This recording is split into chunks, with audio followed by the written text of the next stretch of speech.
Welcome back. It's week 3 of the season, but it's not week 3 of us talking about Eastern football. I guess not. But I guess you also talk about Eastern football almost every day. So That I do. you got a lot of weeks in. A lot of weeks in. Eastern coming off of a loss to Boise State. Obviously, we'll start off with just the headline quarterback Jared Taylor going down with an injury, being carted off the field. Thankfully, was able to make his way back to Cheney very soon, but just really hard to see for Eastern fans, players alike. Yeah, it was really hard, AJ. At the time, we didn't have, we couldn't see from our broadcast position on the radio what was going on the sidelines as far as, was he moving extremities? Was what was going on there or exactly what was wrong with him? All we could tell is that there was building concern the longer the time went. And the game was stopped for 15 or 20 minutes Right. while all this was going on. And so there was building concern as the time went on. And then when he was taken off the field, they had him strapped down tight. He couldn't do anything. And so you had no idea, how much movement he had. Now, in talking to players and coaches yesterday, or earlier this week anyway, they were all saying, well, he was moving his arms and his legs. So they knew that part was fine. But those of us, at least in the booth, and I don't know how much people knew on TV watching, they didn't know what was going on. So it was hard to watch. I'll be just fine if I don't have to do that anymore during my remaining years here of doing this. And thankful that Jared's, he's not 100%. He's not going to play this week against Northern Iowa. We'll hope next week against Western Illinois. See about that. I always hate to see seniors lose games, but we're just happy that he's okay, or as okay as he can be at this point in time. Yeah.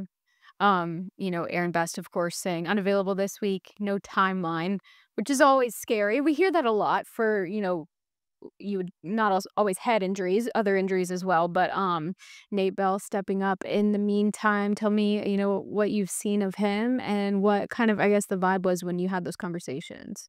Yeah, I think it'll be interesting to see Nate and how he does on the field coming up this weekend. He hasn't had a lot of experience. He's taken very few snaps under center, threw the ball well after he came in for Jared in the ball game on Friday against Boise State. So we'll see what happens with him. Difference between being the backup and being the guy, though. But one thing about it, he's known all week that he's going to be the guy. Right. So that should help him in his transition some, and it'll help the coaching staff because they can prepare a game plan for Nate. And he doesn't have to, they didn't find out about this injury on Thursday or Friday where it's too late to do much about the game plan when you have a different quarterback in the game. Yeah. Best was saying that as well. He was like, that's kind of a blessing in disguise.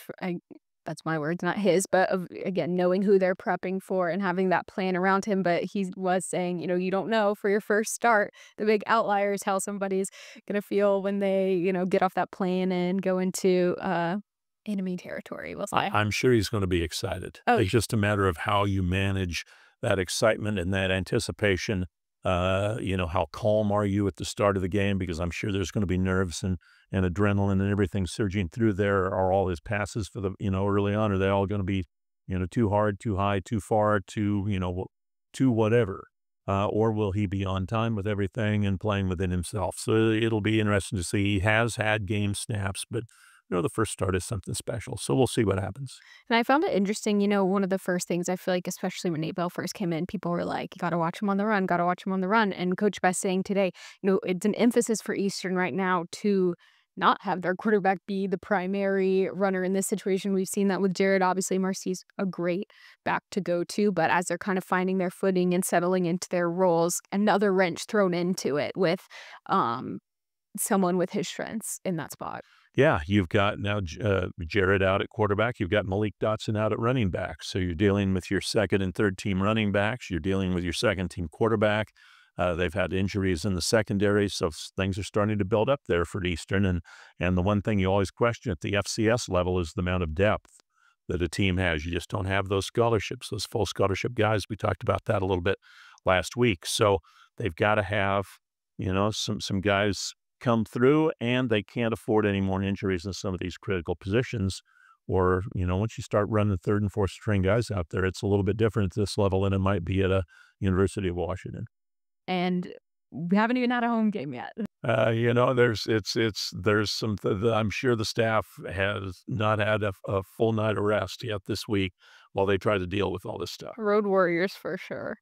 Otherwise, in this last week's matchup, I'm curious your thoughts on first of all, we see South Florida in a little bit of a different perspective now, and, however the dominoes trickle down for that, if you buy into that. But also, I'm curious, 20 nothing after the first quarter, and the Eagles get on the board, then the Eagles scoring in the fourth as well when they're already down by so much. Is there some good faith in that to say, okay, these guys still have the poise to like head down, get what they need to get done, and they're not deterred by those numbers? And have you seen that maybe pay off later in the season when they're with their conference opponents? Yeah, we'll hope for that anyway. It was great. They were down 20-0, as you said, but they came back, scored a touchdown, made it 20-7. So then if they could have gotten a defensive stop, get the ball back, you think you've got a chance maybe to close to within 10 or 7 even at the half. But unfortunately, they couldn't get that defensive stop. Way too many explosive plays for Boise State in that game. 22% of their 68 plays, so I'm going to assume that was 14 or 15 plays, went for 15 yards or more in that game, including several that were 20, 25, 30-yard plus in that ball game. So they just had let too many explosive plays go on the defensive side, and that's got to be shored up. After you get some momentum, you want to get a stop and get back out there and see if you can continue that momentum, and they just weren't able to do that on Friday. Yeah, Coach Best, one of his sayings for the week, I guess, and I'm gonna get the exact wording wrong, but he was just saying, we can't be giving up explosive plays and then not exploding ourselves, basically, that's a big point of emphasis for them moving forward. But he did say for the missed tackles, he's like, "At least we were there." At least we're there. Hopefully, they can move that forward and capitalize on that in the future, but the guys are getting there on defense. Right, and Boise State's guys are faster and stronger and better players, and I'm not being dismissive of any other team Right. Houston has on the schedule, but Boise State, you mentioned the South Florida game. All their people were panicking after the first game. "Oh my God, we've lost, and that we shouldn't lose to those guys, etc." Well, South Florida beat Florida last week. They're a pretty good team. We'll see what happens this week when they play Miami. But we all have a tendency maybe to throw the baby out with the bathwater, so to speak, here and overreact to one game. And that was just one game for Boise against South Florida. It was just one game for Eastern against Boise State. Yeah. They returned back to fighting at their weight class coming up this week against Northern Iowa. We'll see what happens when they take on somebody their own size. And I think, as well, a bright spot in the defense too. Drew Carter, 11 tackles week 1 and then at 9 in week 2. How exciting to see somebody that's, put in the time. And I was looking at the stats from the past couple seasons and being like, whoa, something happened in the offseason. It's clicking or the extra work, but it's so good to see that success for him. Yeah, it really is. I mean, Drew's been around the program for 4 years, so it's great to see him finally, and he's had tremendous talent for a long time. He led the team in passes broken up 2 years ago. So, last year wasn't a great year for him, but he's back this year, started out great. The whole safety line, and they're very young back there in the secondary, in that safety and at the cornerback positions.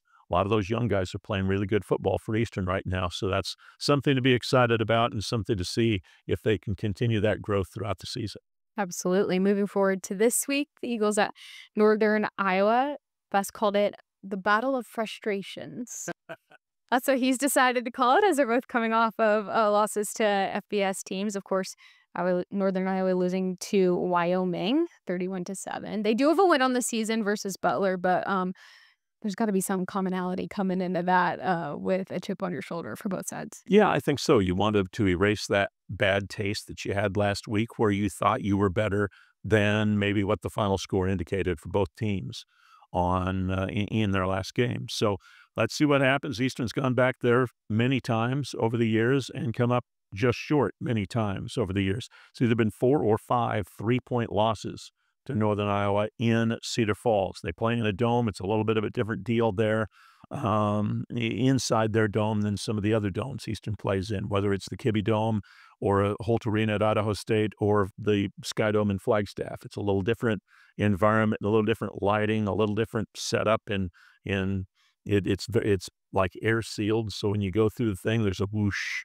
I don't know how to, I'm not smart enough to figure out, exactly what the nomenclature is there, but at any rate, it's a different dome. It's a little tougher to maybe than some of the other domes that Eastern has played in, and so we'll see what happens. They've had a lot of experience back there. None of these players, though, have any experience back there. Eastern hasn't gone back to Cedar Falls for a while. So we'll see what happens this weekend, but it should be a fun matchup. Yeah, what are you kind of expecting as maybe the number one thing that the Eags need to focus on to get their first win? I really think they need a good start, AJ.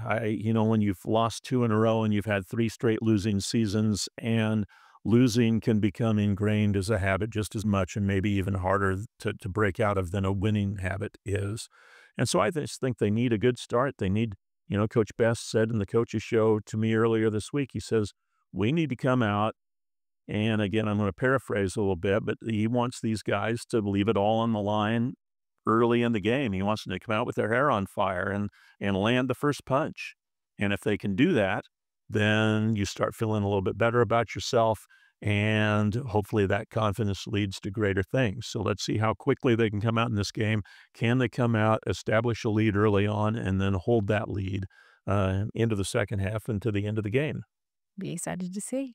Will be it'll be interesting to see, and it's always, tough because it's the third game straight on the road, and the second, tough travel with 3-hour plus plane ride to get to Waterloo, which is right near where Cedar Falls is in eastern Iowa. So,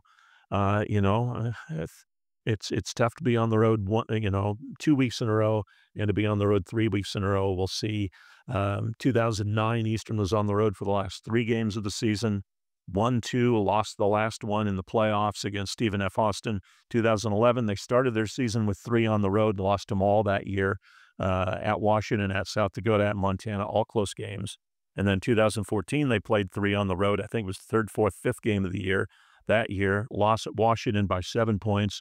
That was the year they put up 52 against Washington's defense with Cup and Adams, and Marcus Peters had a meltdown on the sidelines, and he was a first-round draft choice and is, I think, still playing in the NFL. So those games went on into this. So 3 in a row and 14 as well, and they won 2 out of those. So we'll see what happens this week.